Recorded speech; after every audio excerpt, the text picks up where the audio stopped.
Un saludo muy fraterno y bienvenidos hermanos y hermanas al programa Al Encuentro con el Dios de la Vida. Hoy vamos a hablar en nuestro programa de una persona amiga de Nicaragua que nos visitaba con relativa frecuencia y dio un aporte significativo a la Iglesia en aquella época. Esta persona se llama Gustavo Gutiérrez, sacerdote peruano durante largos años. Posteriormente optó por la vida religiosa incorporándose a la Orden de los Dominicos. Ha cumplido 96 años y es considerado el padre de la teología latinoamericana.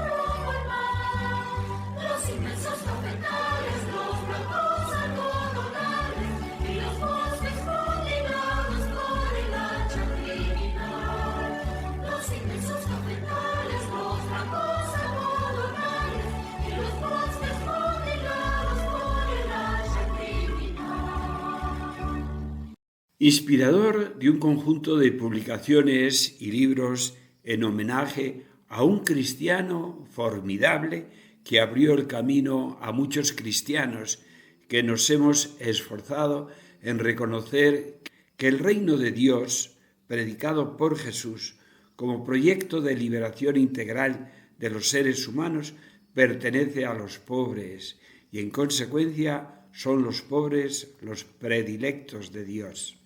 Las raíces de esta reflexión las encontramos en el Concilio Vaticano II, celebrado en la década de los años 60 del siglo pasado, y este gran acontecimiento de la Iglesia llegó a adquirir una importancia enorme y decisiva para nuestra Iglesia latinoamericana, en especial para la Iglesia nicaragüense.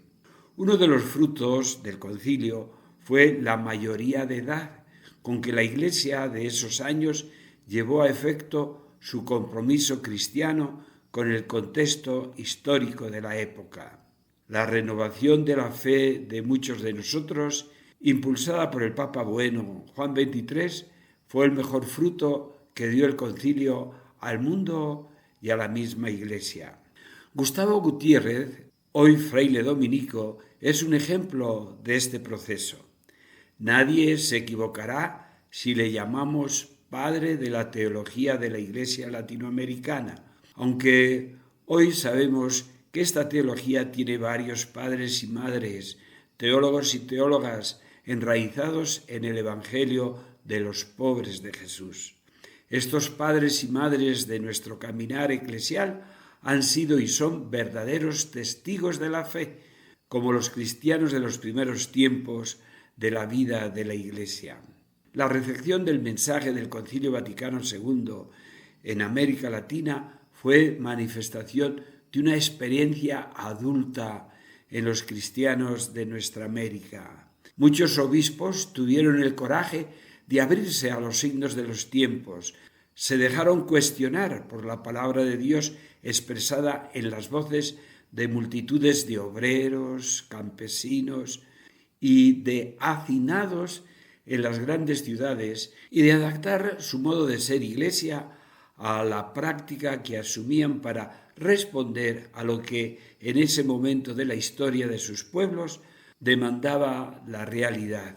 Este formidable empeño de recepción local del concilio trajo consigo el nacimiento de una nueva reflexión de la fe, desde el compromiso transformador de la realidad, una nueva forma de hacer la reflexión teológica. Así, la reflexión cristiana, la teología, ha podido significar dos cosas, antes y después del concilio. La teología de la Iglesia del continente antes del Concilio Vaticano II fue, en realidad, meramente una repetición del pensamiento europeo destinada a la formación de los seminaristas en nuestros pueblos.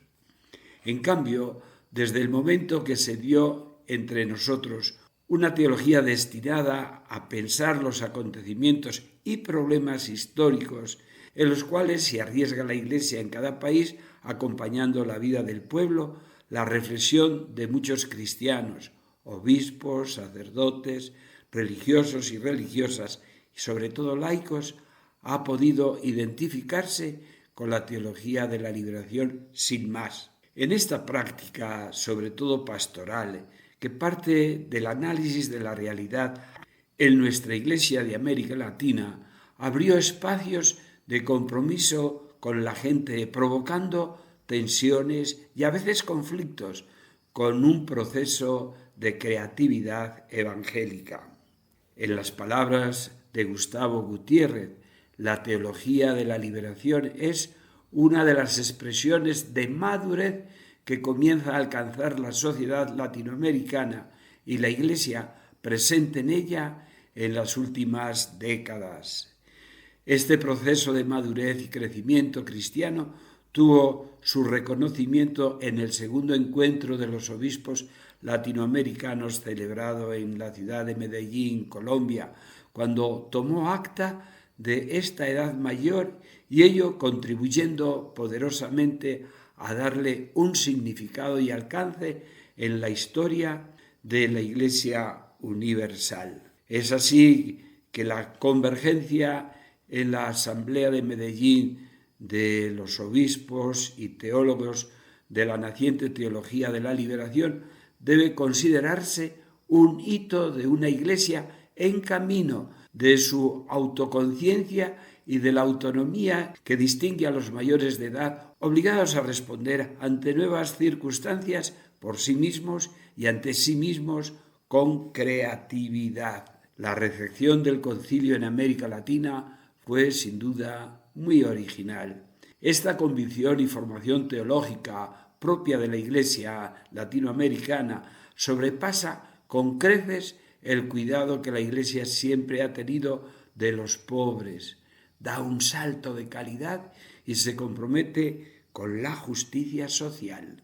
Nos consta que la teología de la liberación, al partir del análisis de la realidad para descubrir los signos de los tiempos, resultó una novedad mayor en la historia del cristianismo, haber concluido y haber proclamado que Dios opta por los pobres y que su plan de salvación está estrechamente unida al compromiso con la paz y la justicia en todos los pueblos.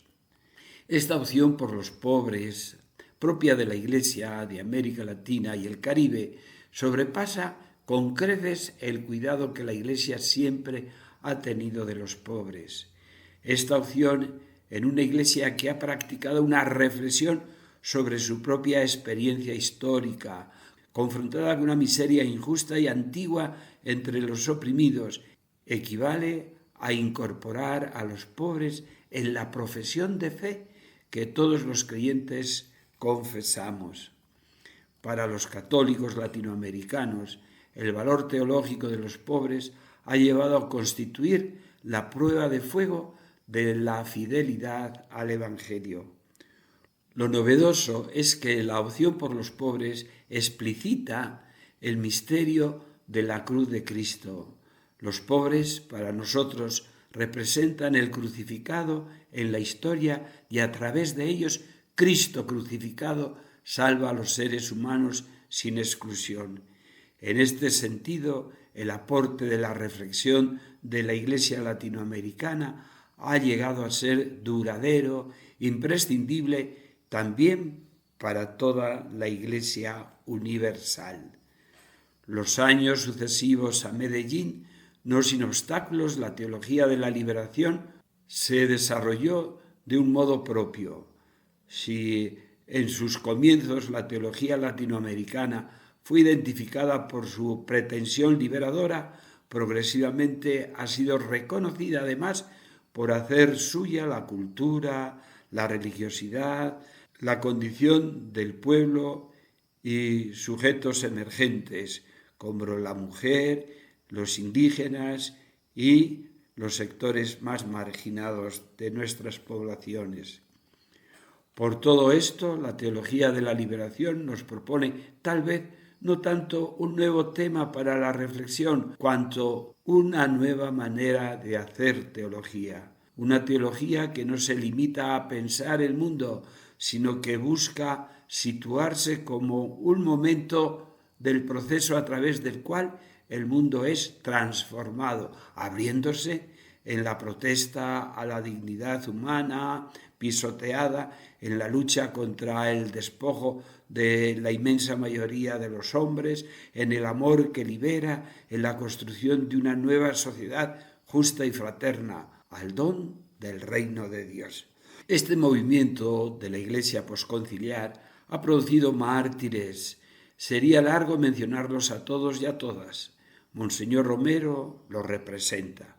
Una iglesia perseguida por dar testimonio del Evangelio es el mejor ejemplo. Una iglesia asediada hasta el encarcelamiento es el mejor testimonio profético que nos habla hoy de la vitalidad de los discípulos de Jesús. En nuestra Nicaragua tenemos ejemplos muy claros de este dinamismo cristiano que nos anima a fortalecernos en la fe. Monseñor Álvarez, Silvio Báez, Isidoro, junto con un conjunto de sacerdotes, religiosas y religiosos y sobre todo laicos, son un vivo testimonio de un cristianismo comprometido con la vida de un pueblo que quiere construir una sociedad nueva, justa, fraterna, más cerca del proyecto de Jesús anunciado en los Evangelios, mis queridos hermanos y hermanas.